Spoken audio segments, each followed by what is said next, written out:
আজকে আপনাদেরকে দেখাবো 125 টাকা খরচ করে কিভাবে মিনি বান্দরবন ঘুরতে যাবেন। তো ভিডিওটি শেষ পর্যন্ত দেখেন। হ্যালো এভরিওয়ান, আসসালামু আলাইকুম। তো আজকে আমার বন্ধু আর আমি হঠাৎ করে প্ল্যান করে ঘুরতে যাব, কিন্তু আমরা বের হই 4টার দিকে।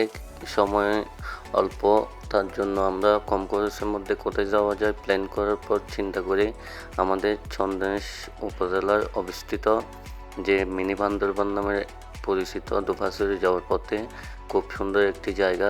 আর এখানে আসলে দেখতে পাবেন পাহাড়গুলো ছোট হলেও অনেক বেশি সুন্দর লাগে। জায়গাটা আমার ভীষণ ভালো লাগে। অল্প খরচের মধ্যে আপনারা চাইলেও আসতে পারেন দুপাশে যাওয়ার পথে। আর এখানে যাওয়া আসাতে হয়তো ট্রেনও দেখতে পারবেন।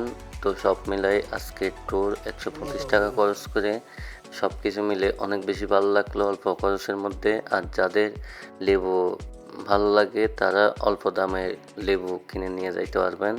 লেবু বাগান যেহেতু এখানে পাহাড়ে, অনেক সস্তা দামে নিতে পারবেন। আর আমরাও চাইছি, কিন্তু অত লেবু লাগবে না, তার জন্য নিতে পারি নাই। তো আজকের ভিডিও এই পর্যন্ত। আপনারাও চাইলে 125 টাকা খরচ করে এত সুন্দর ছোট একটা ট্যুর দিতে পারবেন। তো এই পর্যন্ত ভিডিও। সবাই ভালো থাকবেন আর সবাই সাপোর্ট করবেন। আসসালামু আলাইকুম। আর এই মিনি বান্দরবন এই জায়গাটাতে দাঁড়ায় দেখতে পারবেন সূর্যটা কত সুন্দর, আর এখান থেকে রাস্তাটা কত সুন্দর লাগে।